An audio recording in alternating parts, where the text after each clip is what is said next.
Hey, Nathan, is Jeep broken?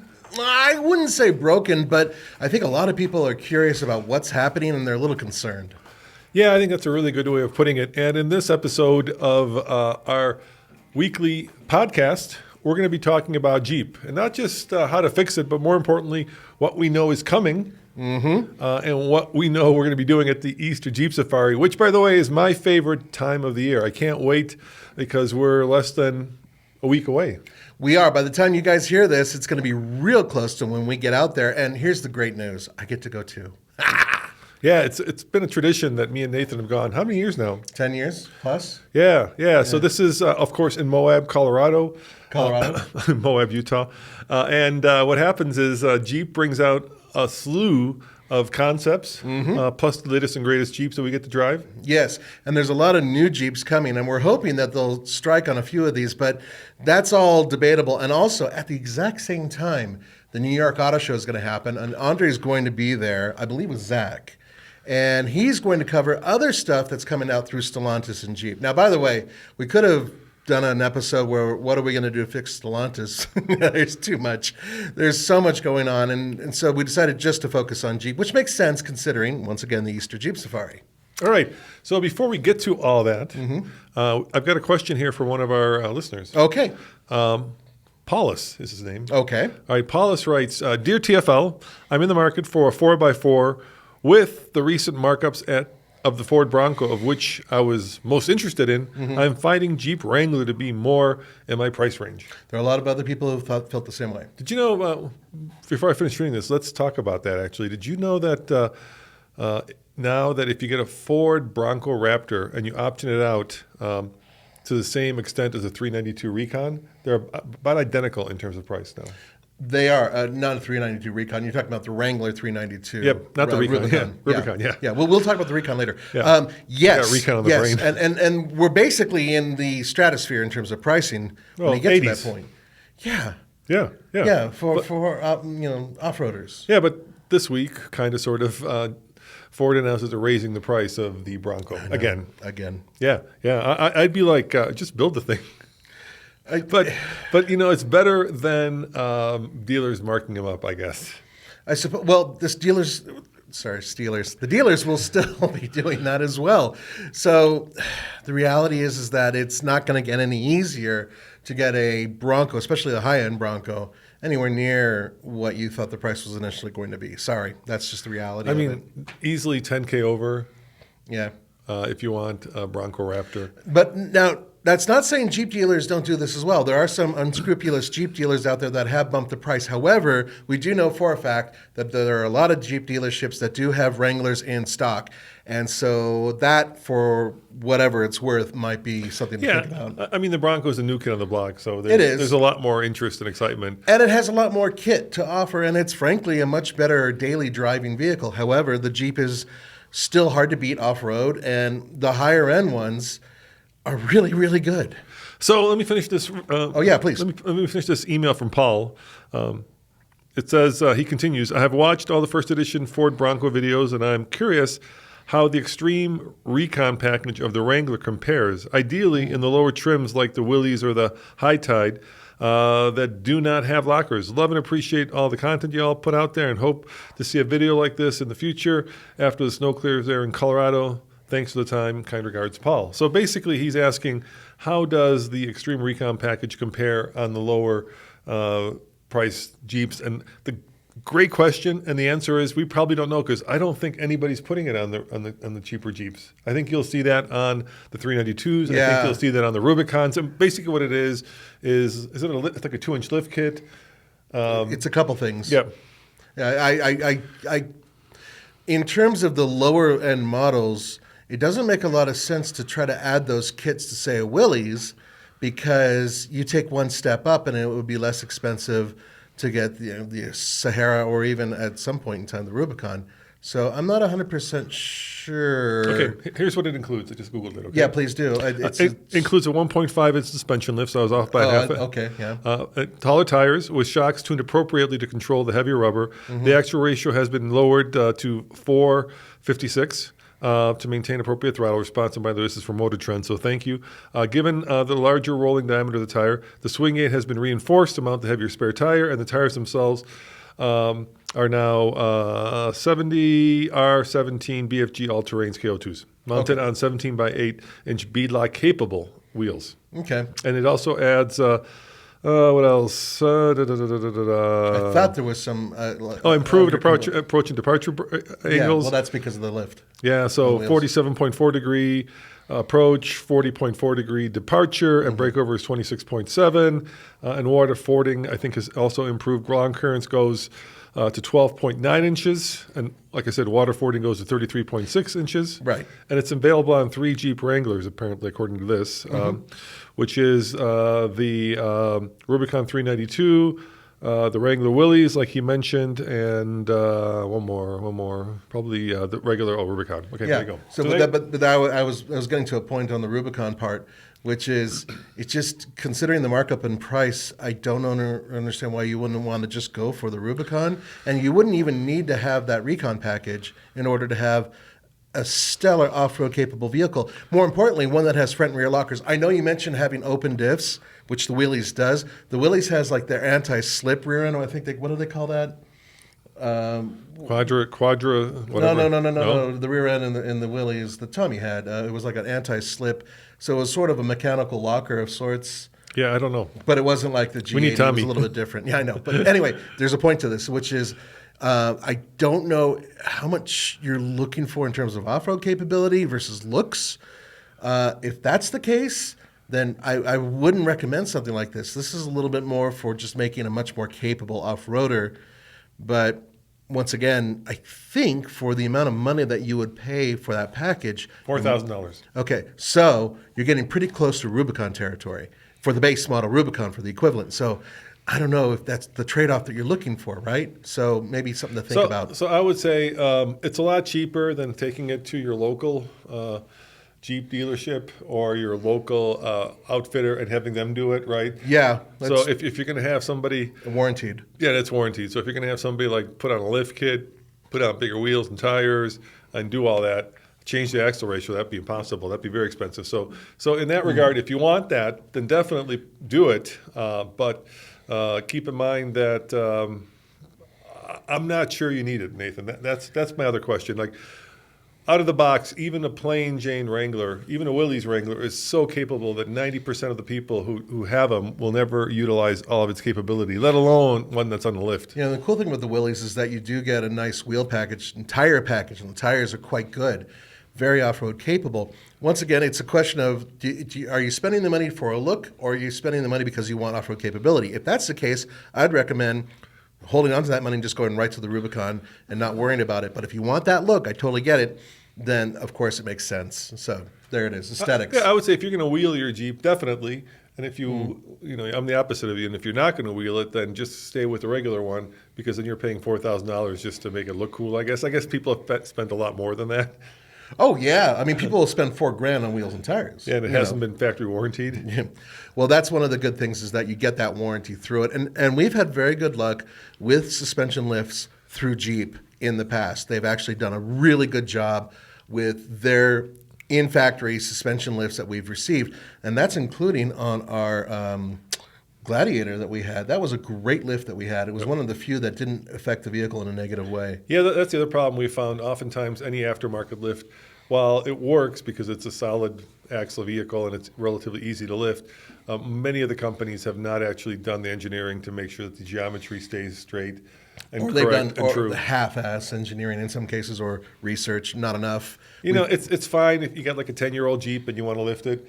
But if you have a new one and you want it to drive, I mean, let's face it, they already drive like an off-roader on the road. Do you want to make it drive like a wandering off-roader on the road? They're not too bad comparing to the older ones. Now, should we get into talking about, speaking of older vehicles, let's talk about newer vehicles. Sure. Because, so I hope we answered your question. I know it's kind of, we left it as sort of a ambiguous type of answer, I suppose. Let's go through the lineup. What do you say? Okay. All right, so let's start with the Wrangler, because that's kind of the most iconic one. Yeah, and it's their bread and butter in many ways. So let's start with that. And obviously, The JL, which is the current model, is in a little bit of a need of a facelift, wouldn't you say? With what Bronco did was, of course, or the Bronco. I don't want to be British. They always say hospital, or you know what I mean. They never say the Bronco. What the Bronco did was, it benchmarked the Wrangler. Ford benchmarked the Wrangler, and then they hit all those high points, and in some cases they exceeded them. There's some things that the Bronco just does better. Interior space and usability with the interior comfort is Front also seats. one of the front seat comfort. Yeah, exactly, that type of stuff. Usability with their infotainment system is probably on par, but I think that for as a daily driver, for comfort and for utility, the Bronco is a little bit better. Off-road, I still feel like the equivalent Jeep is Wrangler is better or as good easily. So they're very, very close. They're very competitive. But we think, and we don't know about this, but we're guessing that at the Easter Jeep Safari, they actually might, because it's always on the same day, or at least on the same days as a New York Auto Show. So the scuttlebutt out there, and this is not confirmed, we haven't talked to Jeep about this, is that they are going to show a refreshed JL. And it's about time. How long has it been out now? 4 years, 5 years, something like that? Something like that, yeah. So on top of that, where we are, there's a lot of tech out there that we're expecting to eventually make its way over to the Wrangler. And there's a lot of Wrangler news that we're expecting to hear at some point in time. It may be at this event. It may be at the New York Auto Show, which happens at the same time. Both. It may be at both, or it may be at neither. We've had a couple of years where we've been sucking wind, frankly, at the Easter Jeep, where very little new stuff was produced. And then if you go back a few years, they brought out all new models and they just throw them right out there. And then all of a sudden, we're walking around some brand new vehicle like the Renegade when it came out and some of the other ones. Now, speaking of that, if we were to go on to the list of other vehicles, the Renegade is... Let me finish. Oh, please. Yeah, let me finish with the Wrangler. So there are three notable ones we should talk about. There's the Anniversary Edition. Yes. Which just rolled out at the Chicago Auto Show. Then there's the AEV, which is the most expensive Jeep ever. Right. I think by itself, that's pretty mind-blowing that it's over $110,000. Yeah. Right. That's even above like a Bronco Raptor or a 392. Currently. Yeah, because it's got all the AV goodness. And of course, there's kind of the darling Wrangler that is unique in its segment, and that's the 4xe, right? It's got about 25 miles of all-electric range paired with a 2.5 liter turbo. 2 liter or 2.5? It's 2 liter. I get that mixed up. And that can be had in the Anniversary Edition. And we're going to get to drive those, by the way, in Moab.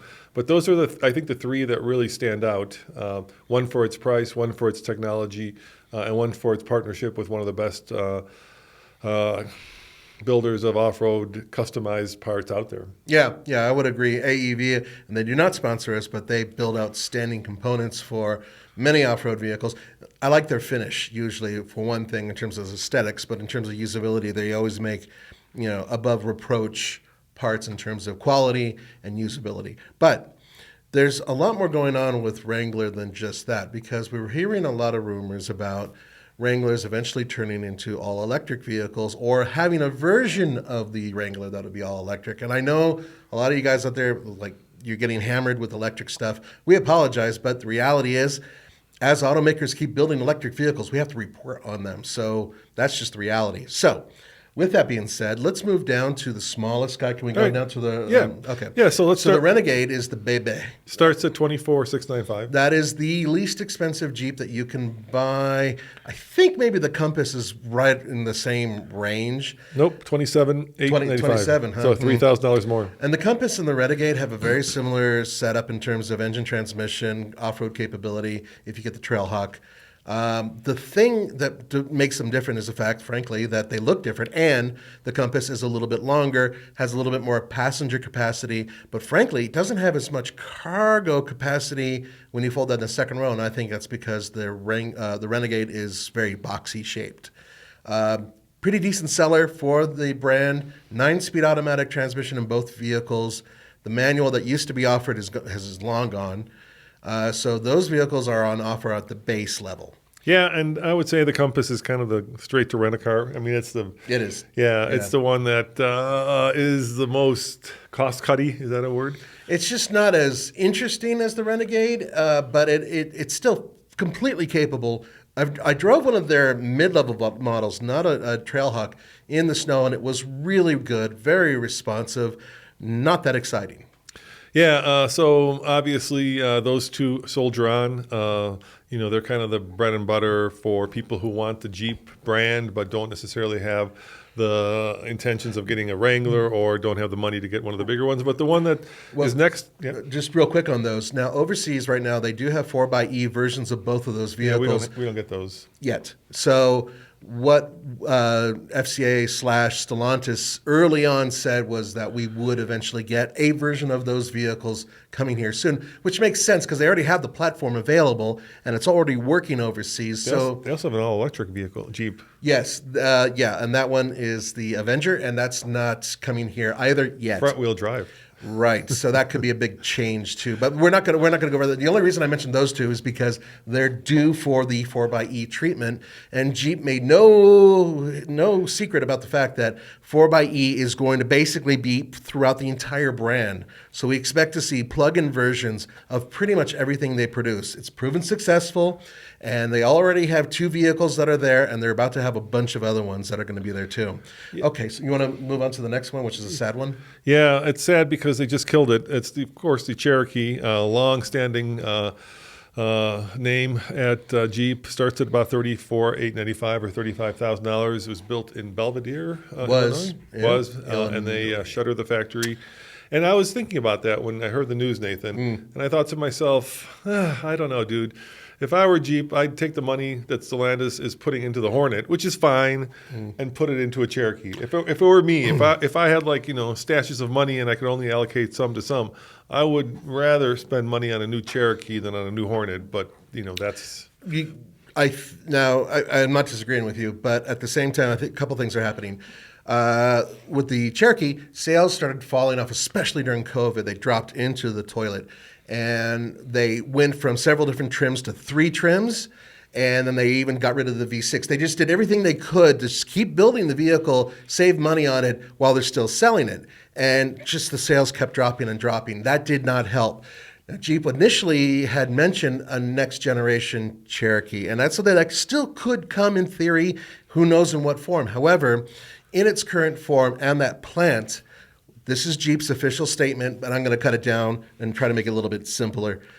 Jeep essentially said, making electric vehicles is very expensive, and we have to cut costs where we can in order for the customer to not bear the brunt of the uptick in price. Because, once again, electric vehicles are expensive to build, they're expensive to sell. So they're trying to find a way to cut the pricing. Does that mean that the Belvedere plant will turn into an electric plant? It is possible, but it costs a lot of money to make a plant that used to build internal combustion engine vehicles into one that builds battery electric vehicles. They're completely different. So if that's the case, then billions are being shoved into this place, and it's going to take a little while before it's up and running, right? So keep that in mind. We don't have an official response on what's going to happen in Illinois, not yet, but that is the popular theory right now, and hopefully we'll get more information when we go to the Easter Jeep event. So here's my thinking about the Cherokee. One of the more popular Cherokees right now is that 4-liter straight 6, right? You mean the old school ones? The old school one, the square and boxy ones. I got a feeling that 20 years from now, people are going to be collecting these with the Pentastar in the same way that they were collecting the 4-liters. I think it's underappreciated. It's kind of, when it came out, it was kind of cutting edge in terms of design, right? The very first one had that kind of weird lighting where the main lights were below the marker lights. So boy, did that have a knee-jerk reaction amongst people who saw the early pixtures of that was snuck out of the production plant. And I think it never got, or in some ways never got past that, because then they upgraded it and made it more traditional looking, made the squinty lights the headlights and put the round lights as the kind of the running lights. But now that design language is in every Hyundai and Kia, or in a lot of them that you can see, and it's proliferating across. So I think sometimes, it's about timing, right? I think they were just probably too early to that design. I think that hurt the vehicle. But I think the vehicle itself is a really strong, there were some issues, I believe, with the transmission initially, if I recall. The 9-speed had some issues, but they fixed a lot of those. And there's one thing about the Cherokee that you have to keep in mind: the Trailhawk, and all of us agree on this. Hold on, don't say it yet. Tell me after the commercial break. All right, what is that, Nathan? The Cherokee had, and I think still is, at least until they stop officially, selling them, the most capable off-road crossover you could get in its class. It had a locking rear diff that actually worked. It had pretty damn good crawl control systems, decent ground clearance, armor, everything you really need to do some medium to almost hard off-roading. Not a problem to go through fins and things and some of the obstacles that we go through. That thing would handle it with no problem. And it didn't do anything overly fancy, even though it still had what I thought was a nice interior, a usable one, comfortable seats, pretty good space. It was a really good vehicle for off-roading. However, that was the Trailhawk. And then the lesser versions of it, I think, didn't get a lot of love. The ones that hit rental fleets and everything else just didn't quite, resonate with some people. However, for a while, it was one of their very strong sellers. And then once again, the numbers dropped. So compare that to the other cars in that category, right? Mm-hmm. And it is by far head and shoulders much more off-road worthy than a RAV4 Adventure. Yes. Than a Subaru, whatever. Yeah, all Subarus. Any Subaru, pick any Subaru you want. Yeah. It's much more off-road worthy. Agreed. There's nothing else that comes close to its off-road ability in that kind of mid-size crossover segment. It's just smaller than that. I know you guys are screaming it at your video viewer right now. Yes, the Ford Bronco Sport is really capable off-road, potentially. However, that's a smaller vehicle. This is actually a lot larger, and I think that it does compete in a slightly larger class, or it did at least. And I actually think it's probably more off-road worthy than the Ford, just because it's got, especially if you get the Trailhawk version, right? It's got more protection. It just has more off-roadiness to it. Not to put the Ford down. The Ford is really good off-road. Yeah. But you're right. It's the next size down. Yeah, that's the thing, is that they don't compete size-wise. Or price-wise. Or price-wise. Yeah. So if you see one on a lot right now, look, they've had years and years to get it right. So they're still out there. There's still a few out there. I highly recommend them, at least in the Trailhawk guys. But there's other ones out there that are actually pretty good as well. So by all means, all right. It's a shame. So then we move up to other Jeep products. The Grand Cherokee, 41 starts at 41.5. So now we're talking, probably the most American in some ways, right? Traditionally American, because Jeep came from the American military, right? So this is one that's really wrapped in the American flag. Crossover, and it's available in all kinds of different trims. They just, 2 years ago now they came out with a new one, and so they updated the look, and what they did was they moved it up kind of a segment so that it's more of a Range Rover competitor now, it's or much a Land more Rover, premium, versus more of let's call it an Explorer competitor in some ways. Well, yeah, although it's smaller than a competitor. Well, actually, no, it's not. No. Yeah, there's two different. If you get the Grand Cherokees, if you get the L, right? Right, I think it's the L.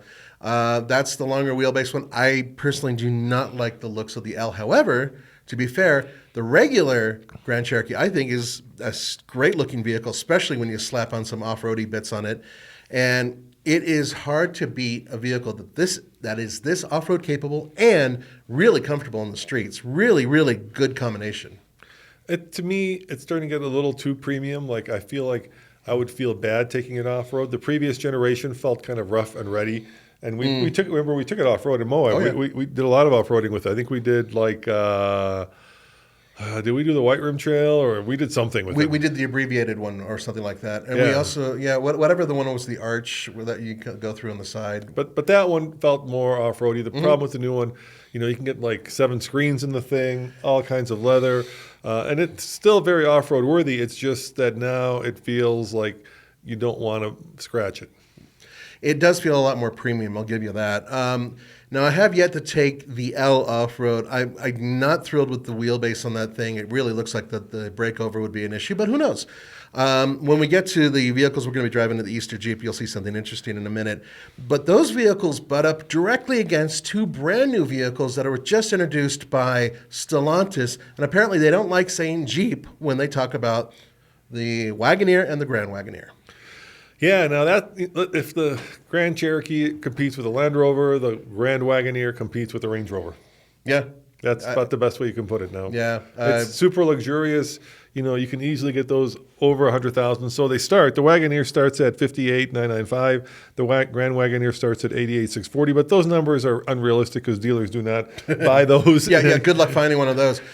They are both based on truck platforms. Essentially, the Ram 1500 is what's underneath them. However, independent rear suspensions. The new Hurricane engine. Yeah, the new Hurricane engine, which is replacing their big V8. And that Hurricane engine is a beast from what we hear. Look, here's the thing. There's been a real renaissance with big American trucks. And I'm not talking about trucks with beds. I'm talking about like SUVs based on trucks, right? So Tahoe is just killing it. Yukon's killing it. And I think the reason for these is because there is a lot of demand and a lot of interest in these big third-row American vehicles, which I understand. What I don't understand is, like, what's the difference between a Jeep Grand Cherokee L and a Grand Wagoneer? Physically, they look a lot alike. Yeah. And that's an issue I have because, guys, you're talking about an awful lot of money for your rig. Make them look different. The other issue is that they are different underneath, but nobody knows that. And they don't look very off-roady. And I know that you guys are going to say, well, the Grand Wagoneer and all that, they're built to be more luxurious and blah, blah, blah. Dude, they got a truck frame underneath. They're built to tow the most in their class, or nearly the most in their class. They're huge. They can be up to about the same size as a Suburban. They're not small, but they still look so much like the Grand Cherokee, technically a lesser vehicle. And that kind of doesn't resonate with me personally. I think, to me, I would like them more if they were a little bit less luxurious, right? If they were a little bit less like... And the other thing they did was they went kind of traditional American luxury. So that means a lot of leather, right? A lot of wood. And it's beautiful inside. It's beautiful, but Gorgeous. it also feels a little like old man-y. You know what I mean? So you feel at home. Yes. I gotcha. No, but I would agree that it feels definitely a lot more sophisticated. Country club. All right, let me say country clubby. Country club. Okay. Bushwood. We go into Bushwood with our Grand Wagoneer. Exactly.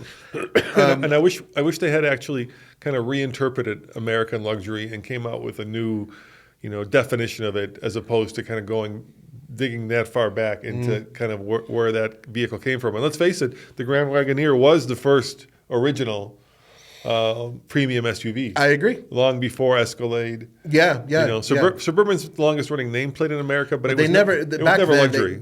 Not back then. No. So I would agree. I agree on many fronts on that. And I know some of you guys are like, bring back wood paneling. Yeah. I don't know if that's going to happen necessarily, but we might see it at one of these events we're going to. The reality is that these are built for people who have means. And I don't mean... people who make $100,000, add a zero to that. I mean, really, you millionaires can afford these things. They're extraordinarily expensive. They're thirsty. They're big. And if you just don't like the idea of owning a Ford or a General Motors product, and you want something that's or a Lincoln. Ford and Lincoln. Right. Yeah, I know what you mean. The point is that you can get something that's not one of those.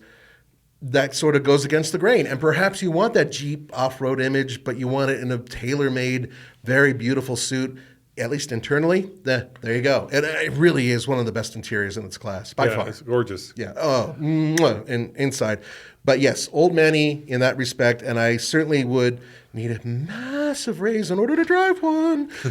Well, just to afford the gas.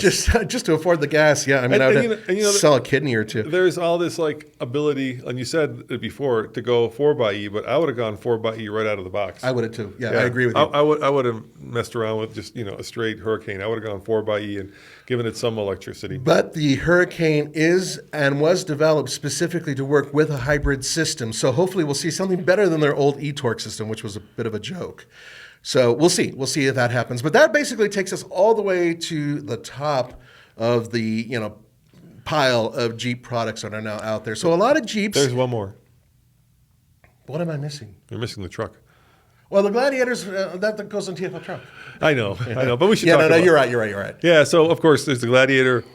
We've had this argument with Jeep. Most people look at it and say it's a Wrangler with a bed. Jeep will tell you it's absolutely not a Wrangler with a bed. I agree with Jeep more than I do with the people. But I think, quacks like a duck, swims like a duck. Yeah, but I've It's a duck. seen what goes into the design on this vehicle. Yeah. And the rear section of it, the framing, the rear end, the components that go into it, a lot of that comes out of Ram. It's not just a Wrangler that's been stretched. There's a lot more to it. And interesting that you guys asked, because later on we're going to be talking about something like that as well. That's going to be one of the concepts we're going to drive. Yeah, I can't wait. And hopefully we're not breaking embargo with that, right? Because those things are embargoed until we actually drive them. They are embargoed until 12:01 a.m. Eastern Daylight Time on the 30th. Yeah, and this podcast comes out the day after, I believe. Is that a Sunday? No, Saturday. Well, Sunday at 10:01 p.m. Mountain Daylight Time. There you go. Yeah, so we'll be cool. Yeah. Yeah. So when does this podcast come out? Comes out on the I believe it's what day is that? Sunday is the 30th, right? Yeah, so it comes out on Monday. We're going to be there. It's hard because we're kind of doing some time traveling forward in time because we're recording this ahead of the Easter Jeep Safari. So let me look at my calendar. Yeah, we got some Nathan pre-embargo. It's actually important that we know this Yes. because otherwise we're going to get in deep doo-doo. Exactly. So Easter Jeep Safari is on Monday, and we're driving the concepts on Monday, the 3rd. So we should be cool. Okay, and we'll make sure we remind the people who upload this video that that's the case, because if we have to wait an extra day, so be it. Okay, anyway, with that being said, should we move on? First of all, people are probably wondering about this image that's been sitting behind us, for those of you who cannot see. Yeah, the Recon. Now I got it right. Yes, this is the Jeep Recon, and this is the official Jeep Recon. Somebody posted it to one of the forums, right? The Jeep Recon forum. It was Yeah, that's exactly what it is, at JeepReconForum.com. At a dealer meeting, and somebody It took was a in bunch Las Vegas at the MGM Grand, and it was just for dealers, not for us. Of course not. No, but what you're seeing here was released already on Jeep Recon forums, and this is essentially what we're going to be seeing eventually for public consumption. And this is the all-electric Jeep. We've already reported on this a couple times now, but there are a couple slight differences between this vehicle and the one that they were showing us the concept. And this is in the flesh or in the steel. And there's an awful lot of things that certainly draw your attention. Now, let's quickly talk about what it is and what we think it is. There were no numbers released officially on this vehicle. However, I do have some unofficial statements about the vehicle. And by statements, I mean by insiders, not by FCA or Stellantis or anybody like that, because I'm going to keep screwing up FCA for the next 10 years. I know. It's like Dodge and Ram. Yeah, oh, God, I still do that. Yep. So one of the big things that this shows is the size of the vehicle. You're going to see people walking around it, and, it isn't that much bigger than a Wrangler Unlimited. So its overall size is just a hair longer, we believe. The tires that are on there appear to be 33-inch KO2s, 285 70R 17s. I like the color a lot. Oh, the color's fantastic. I love green everything. Look at those doors, guys. Can you see those doors? For those of you who are listening, those doors have external hinges. Why? Because they said those doors can pop off just like a Wrangler, which is awesome. On top of that, your rear quarter glass is supposed to be removable, and you have a one-touch opening skylight/top that'll open up the vehicle, very similar to how you can get your Wrangler. So you can really open this thing up. You cannot fold down the front windshield, though. I want to say on the Wrangler, it's like a $4,000 or $5,000 option. That's not a cheap. Oh, no, not at all. This is look at that. The 7-slotted grill lights up. Yep, the 7-slotted grill lights up, and then you have a pretty clear shot of the blue tow hooks up front, because Tommy wants tow hooks. They're not red. Sorry, Tommy. So in Jeep language, blue is a color of electricity. That's exactly it. And they're 4xe, and this is classified 4xe. They all have blue highlights running throughout. Very tasteful, too, by the way. And I happen to like the way this thing looks. So would you call that an olive color? I would say it's an olive green. Yeah, very military. Yeah, it's very much like olive green from a World War II Jeep or what have you, but a little bit lighter, perhaps. It's hard to tell with the lighting. The picture quality is okay on this, but it does look like that. And if you guys are listening to this as a podcast, you can go to alltfl.com, where at some point we'll have the video so you can see these pictures. Exactly. And these pictures that you're looking at here, if you can see them, show something very interesting on the hood, and that is the trim level of this vehicle, which is the Moab. which I really hope they bring this to our event and show it there because, we're going to be in Moab. Yeah, it might not be the new Wrangler. It could be that. It could be that. And we'll find out in just a couple days. So the Moab trim, I believe, is their most extreme trim of this vehicle, meaning that it has those beefy tire wheel setup and possibly the four-wheel air suspension. It's quadra lift, but they didn't confirm that. Also, on top of that, this is most likely based on the Stella EV platform, the medium size, which is modular, meaning that it could have possibly between an 87 to 104 kilowatt hour battery. That could translate to between 250 and 300 plus miles of range. Nobody's released anything. We're only basing that on just some logic based on stuff they've already released in the past. I mean, right now, if you want to go off-road seriously, like Moab, right? Really, and you want to go electric, you can go 4xe, but if you want to go all electric, really, it's only Rivian. Is there anything else? That can actually handle real off-roading. Yeah, the F-150 Lightning doesn't really do well off-road. No, it's not happy. We tried. It's got not enough ground clearance. Yeah, and it's kind of heavy, too. Yeah. Hummer EV. Well, you've had such a great time with it. Yeah, we've had a lot of experience with the Hummer EV. I know I bash on the thing all the time, but I just think it's too bloody heavy, over 9,000 pounds. This is not going to be that heavy, I'm sure of it. Jeep, actually, I've talked to the Jeep guys. They were curious about it and why I was so bitter about the Hummer. And I straight out told them the weight is too great and it's too bloody wide for a lot of trails. And they fully agreed on both of those topics. Now, whether or not this is going to be a super heavy vehicle for its size, hard to say. There's absolutely no information on its weight or anything else. However, a lot of the components that are being used in this will most likely be used on the upcoming Ram Revolution, or whatever they're calling it, the Ram EV truck. So one of the vehicles, and I'll get back to that we're going to be seeing at the Easter Jeep Safari is Magneto 3.0. Yes, and I will show you pictures of that. Well, one picture of it, and Magneto, we'll talk about Magneto in just a second. So one final point on this before we move on to the Easter Jeep Safari. I'm laughing because I'm wondering, at what point will Magneto, be a real Jeep versus just a concept? Well, that's what we're all waiting for. And we'll talk about that in a sec. So this vehicle will have the EDM, the all-new electric drive module in it. And this is sort of a new way. I hate saying sort of too often. It is a new way of doing an all-modular power station, so to speak. So it's not only your motor, but it's also your transmission, and all of your electronics are all in this one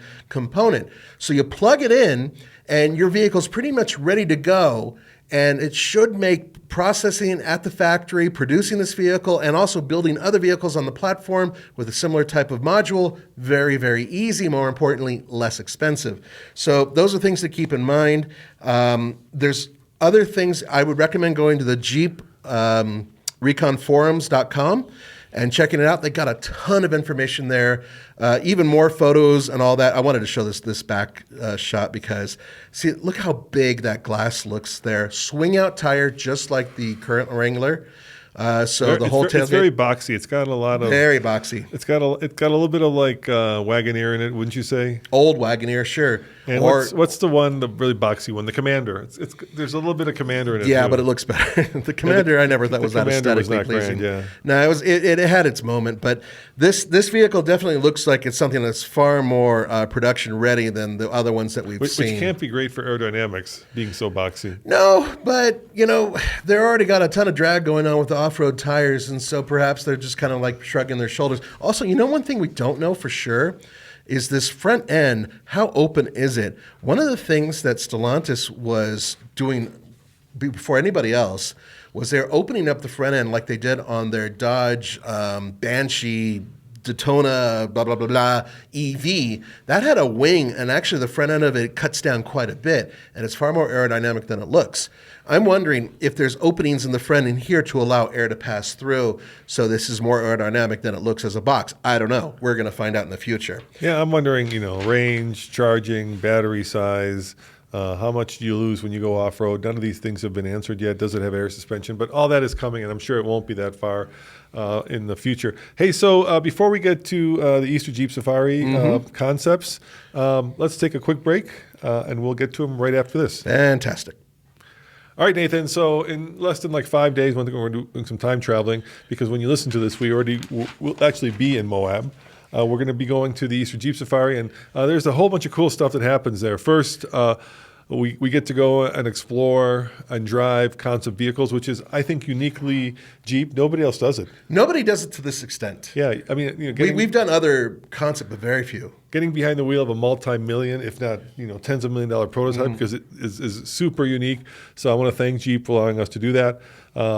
And then we get to go on a trail ride. I'm hoping and I know it's going to be the new anniversary edition Wrangler. That'll be epic. Are you going to go for the 4xe or the 392? I might go for the 4xe. Really? Because I've already taken the 392 off-road, and the 4xe I have more, how do I put it?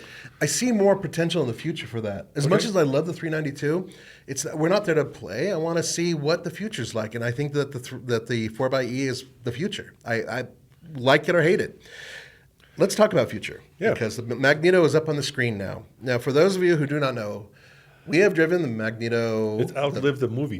The Magneto 2.0. And now we will be driving the Magneto 3.0. Very similar vehicle, but they have made some additions to it. So this is the third and final, they say, version of the all-electric Jeep Wrangler. Now, what they basically did is they tore the engine out and the exhaust system, but they kept the suspension, they kept the drivetrain going back. And it's a 6-speed, by the way, manual transmission, I should say. And then they hooked up an electric motor to it. And then they put batteries under the hood and under the chassis to balance it out. And there is a bit of a weight gain, but it's not crazy. And at the same time, they've gained ridiculous numbers when it comes to torque and horsepower. Now, my only concern about Magneto is every year we go and drive it, and every year it's very fragile. Well, they really don't want us bashing. There's one. And we met the dude who built it, and he was just like on pins and needles making sure we didn't do anything stupid with it. But it can't be fragile when it goes into production, if it goes into production. Well, so we'll talk about that in a sec. So this one has a 70 kilowatt hour battery, which is not huge, but it's enough to give it well over 100, up to possibly 200 miles range in the older ones. I don't know about this one. They didn't mention range. Once again, 6-speed manual, so that's the TR6060 that's in there, which is right out of the Challenger and the Hellcat. It is built up a little bit to handle all that torque, because there's a ton. So it's got a more efficient axial flux motor, which makes no sense to me because I'm still like flux capacitor mentality. I don't even know. 20% more range, they say that, but they didn't say the number. Increased torque. So it was 850 last year, 900 foot-pounds of torque. This is a Wrangler. 20% increase in usable energy. That's interesting. So that might be some electronic upgrades there. And then there's new drive modes, regen, aggressive 4-low regen, 1-pedal driving, 2-stage selectable power output. So you could switch between 285 horsepower or 650. I'm pretty sure 285 gives you better range. I appreciate all that information, Nathan. Yeah. But I'm a little like, already built it already. I'm kind of like, enough teasing, Jeep. It's time to, So get off the pot. I would agree, because this has been 3 years. Yeah, it's too long. So it's a while. But GM built the Hummer EV and the Hummer SUV. Yes. Rivian is building the Hummer. I mean the R1S and the R1T. Mm-hmm. You guys are now officially late to the game. They are. So one of the things I think they're trying to do is proof of concept. The whole purpose of the Easter Jeep Safari's day of driving these concepts is for us to get a look at what's inside their head. So it's not necessarily something that's coming to production. It can be bits and pieces that are coming to production. It could be simply them testing the size of the vehicle and whether or not having 900 foot-pound of torque is even necessary in something that's geared like this. So they're looking at all of these things, and the Magneto has been updated in terms of looks and everything else. So it's going to have an interesting paint job. Great. What I'm looking forward to is it something that's going to tell me, hey, the Wrangler, which is probably the next generation, full generation Wrangler, when they decide to put a full battery in there, will it be something that is worthwhile, or is it just going to be a toy? So we said, how do we fix Jeep? One of the ways I would fix Jeep is I would immediately either start working or get into production Suzuki Jimny-sized EV. So without a doubt. Think Wrangler, go one size smaller, make it electric, and just start selling it. There's rumors that they're doing that. That would sell like hotcakes, and it needs to be done, because if you don't do it, somebody else will. Yes.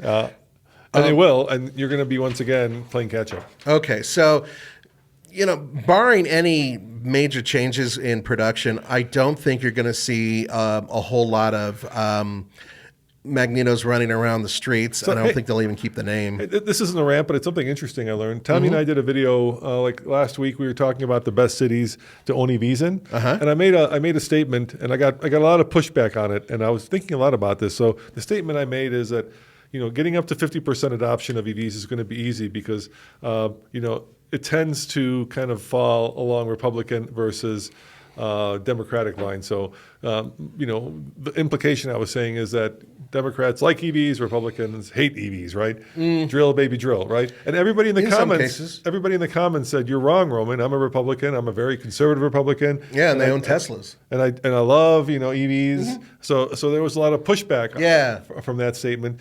But I didn't like pull that out of my I pulled that from all the comments that we get. So maybe that is the case with trucks and maybe not the cars. I think that's the balance. Actually, I think truck and car is a huge difference between EVs. So like people, because they're really resistant with trucks. All right. So how about off-roaders? That was my question. That's the big question. Yeah. So I have a feeling that you're probably, and this is just a guess, I'm thinking maybe 25% of our listeners and viewers are interested in electric off-roaders, and then the rest of them are thinking plug-in hybrids or just keeping with gas and diesel. And our job is to report the news based on product that comes out. So whether or not those things continue or they change over time, it's hard to say. But I do know that Jeep said that they'll basically have a 4xe version or electrified version of pretty much everything they build within the next few years. And it looks like they're on track to make that happen. So I'll give you another example of that. So today, and once again, time traveling, this will be a while, we posted a video where Alex had some problem with his DEF and he had to fix it. And one or two out of 10 comments are like, just delete it.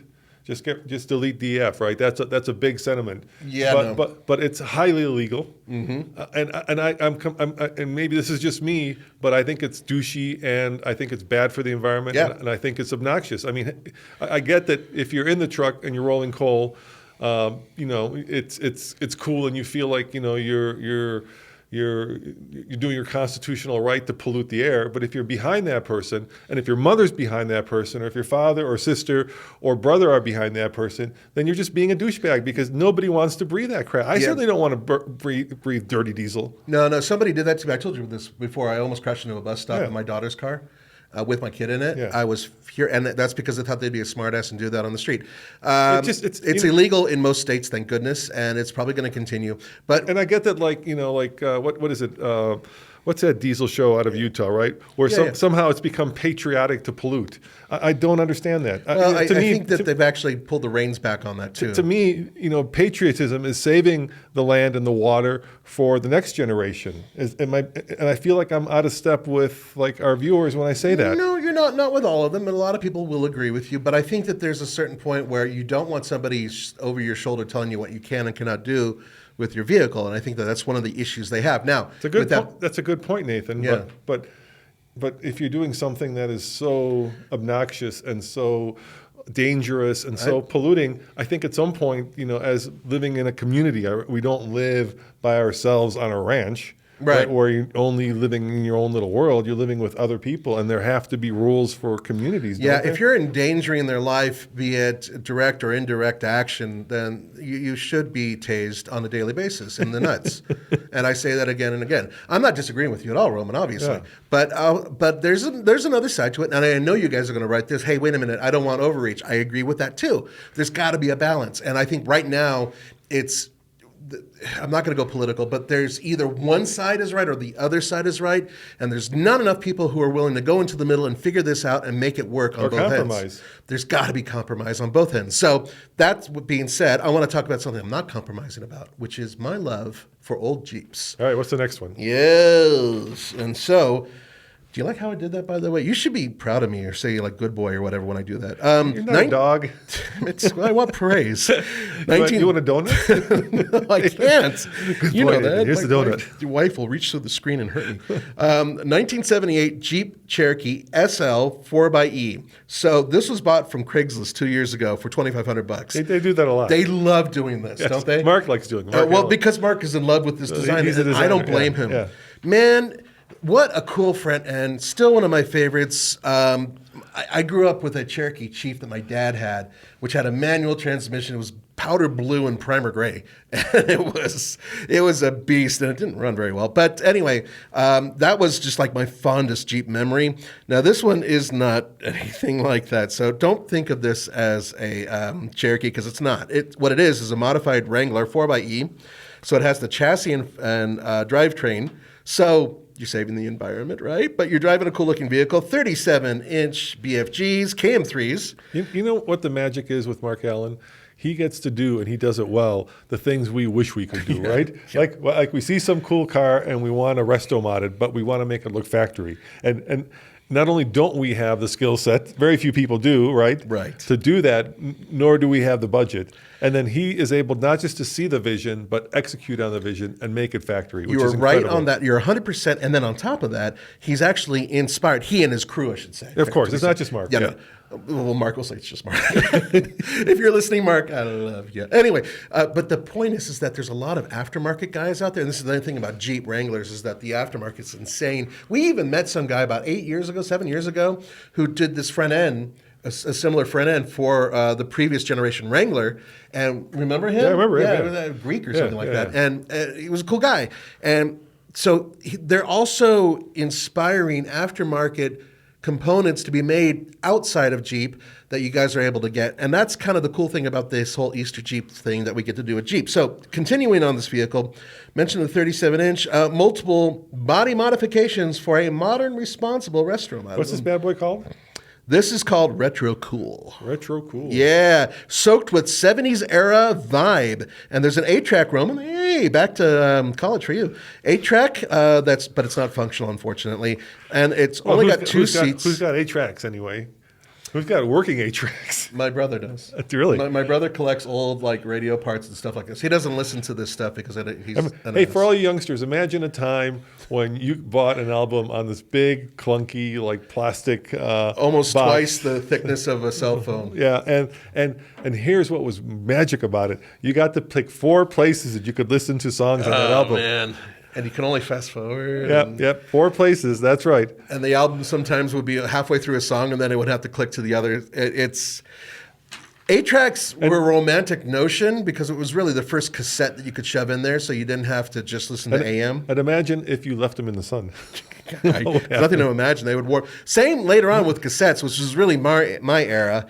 Man, I miss the cassette days. My dad had a Lincoln Continental. Yeah. It had quadrasonic sound. Oh. And Lincoln gave you an 8-track, right? Mm-hmm. Which sounds really impressive, 8 tracks of sound, where you could actually listen to the demonstration of the quadrasonic. So each speaker would play something else. So it was like do, do, do, do. You know what I mean? Did it have the sample CD or tape that came with it? Yeah, that's what I'm talking about. Yeah, so it did. Yeah. But it was from, it was like Industrial Light and Magic or something. It was like some big recording studio actually had that. And my dad had something similar on his Lincoln Town car. And Nathan, 4 speakers. 4. Not 2, but 4. I think my dad had 6 on his Lincoln Town car. Now what we have that's talking about speakers in headrest, yeah, speakers in the roof, 20 speakers in the seats, speakers, little tweeters and door handles. It's incredible. Or next to door handles. All right, so we're going to move on to... What's the next one? So the next one is going to be the Camp Lux. I'm not going to do this one. This one is the Rubicon. So what they're doing with this Rubicon here, real quickly, is that it's just a 4xe with some cool colors and Jeep Performance Parts, JPP. You're going to hear that a lot in the upcoming... And by the way, I mean, if you're watching this, we're going to have complete videos of all of these. Oh, yeah. So by the time you're watching this or listening to it, head over to All TFL, and a few days after this airs, we'll actually have the real images, because these are teasers that we're putting up on the board. Right. These are sketches. Yeah. And every year they do this, and they provide not a whole lot of information. No, especially. So, that's part of that. By the way, that Rubicon I was talking about was the 4xe. They call it the power color. So it's pretty much, I think, a color thing going on. So let's go on to the Grand Wagoneer short wheelbase, and it's known as Camp Lux. Short wheelbase. Wow, that's the exact opposite of the L. It is. Is that two-door? No. It's a Grand Wagoneer. Oh, wouldn't it be cool if they built the two-door? No, but it's the short wheelbase version, not the long one. I know. But I'm saying, wouldn't it be cool if they actually built a two-door Grand Wagoneer? Yes, and I do have something else that's a two-door that's coming out in a minute. A crossover coupe. No. Crossover coupe was tried, and it fails. Nobody wants that, and you should stop. Range Rover does that in the Defender, Nathan. Yes. The doors are so long that you will never get in and out of it in a car park. You know what? You're right about that. They do a two-door Defender. You know that. Yeah, that's a coupe. I love that one. The 90? Yeah. And the it's the coolest looking by far, and what makes it even cooler is that it's the least practical, because there is no space behind that second row of seats, and you can't get in back to the back seat even with those long doors. Agreed. But it's way cool. It's way cool. So there's a payoff. That's where you park at the back of the parking lot. If you never have to carry more than two people, you are golden. Yes, you are. I want to make sure it's still on. Okay, so for those of you who are able to see this, you're going to see this bright red with the blue trim thing going on behind me. That is the Grand Wagoneer. I see it's got a winch. Camp Lux. Yes, more than that. So it has the Hurricane 3-liter twin-turbo straight six. This is the brand new engine. We have not had a chance to really get a lot of time with it. But it also has radiused and flared wheel openings. Now, remember I mentioned how the Wagoneer is based on a Ram 1500 platform. There's potential here to make one of these things off-road capable, like seriously. So think about this. Red tail, Overland, Skyloft. So it has like a roof thing that opens. They all have roof things that open. Full-size like bed in the camper. With transparent windows, which is great when you're changing in the wild. Reconfigured interior. Well, not for us.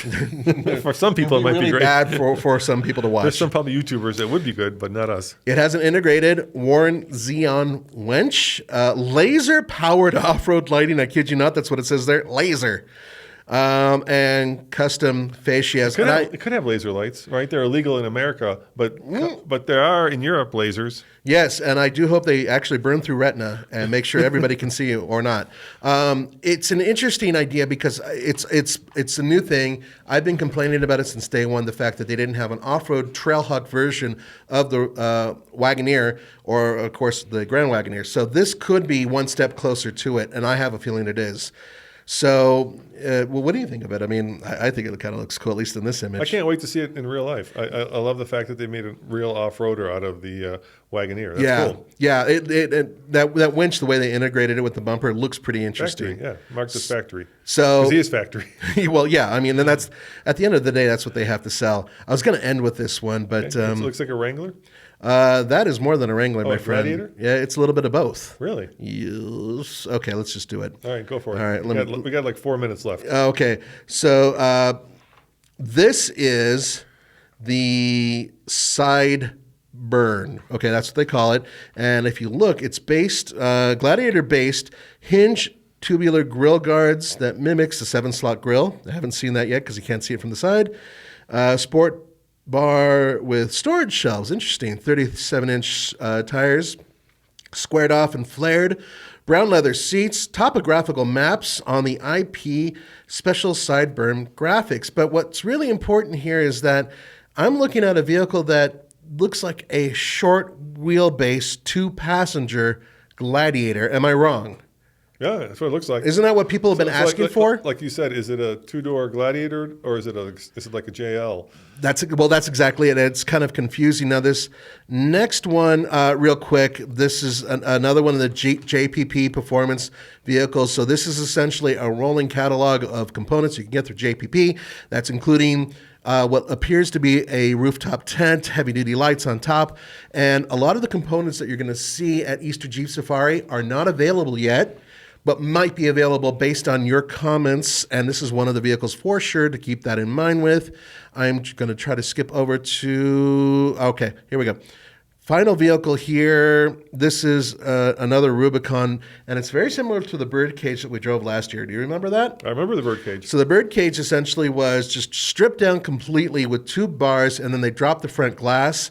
This one appears to be the Departure, which has windshield-mounted lights, sport Molly panels, bumper, bench, grill, guard, blah, blah, blah. Okay. Essentially another vehicle that has a lot of Jeep JPP parts on it, and this will be there as well. One more idea on how to fix Jeep. Okay. But before I get to that, I just want to remind you guys that if you're listening to this podcast, Tommy and Brendan do a classics podcast. Yes, they do. Please don't mark us down in Apple Podcasts for switching to only talking about classics. It's a bonus episode that those guys do. We still talk about new cars and Jeeps, as you can tell, and Broncos, but that's just a bonus episode that people who love classics might enjoy. They attach it directly to TFL Classics, which is a channel that is gaining in popularity. Tommy runs it with Brendan, and they only feature classic vehicles. So we throw it in there for an extra bonus for you guys. So here's another way I would fix Jeep, okay? And this comes right from these concepts. When we sit in these concepts, they do some incredible interiors, different, unusual materials, really unique designs and patterns. Why can't that be available on Wranglers? Why are all Wrangler interiors pretty much the same? You know what I'm saying? I mean, they're nice, but they're certainly not of that ilk, right? Yeah, I agree. They could be nicer. I don't think colors are expensive. I don't think different kinds of non-leathers are expensive. And I know that's hard. Okay, Tesla does 2 interiors, white and black, basically. Yeah. And it's cheap and it makes for easy production. But Jeep could do better, I think, in terms of their kind of, and they should, because Bronco is also kind of boring right now in their interiors. Frankly, it is. There's a lot of sea of black and stuff like that. Exactly. Now, I think that what Jeep should do is, as customizable as their vehicles are from the dealership and online, they should make the interiors even more so. There's 3 or 4 choices for seats and some interior components. They should do more. I agree with Roman. Yeah. Do something remember when they did the Levi interiors? How cool was that, huh? Yeah, that would be nothing better than think having outside of the box. Levi's rubbing against my back when I'm trying to get out of sunburnt weather. I'm just saying, think out of the box. I agree that they should do some more stuff. Fleece. How about a fleece interior? How about not? How about silk while we're at it? Beautiful Chinese silk on the interior What's wrong of this with vehicle. fleece? No. Why? Fleece is terrible. I hate the feel of fleece. I'd rather have a potato sack over a seat. All right. Yeah. All right. Potato sack. Potato for sack. Nathan. All right. Manly. Well, guys, thank you for spending this hour with us. We appreciate it. As always, we read your comments, so let us know in the comments below. And if you want to see the stuff we talked about up close and personal, I think we're going to have a lot of videos. So just visit alltfl.com. And a special thanks to all our Patreon supporters who make this possible. And thank you guys for joining us. And thank you, Nathan. Yep, thank you. And have a wonderful week, guys. You're going to hear from us a lot from the Easter Jeep Safari. Stay tuned. And if you're going to be there, we'll come by. We'd love to say hi. Absolutely. We'd love to say hi. See you guys next time. Ciao.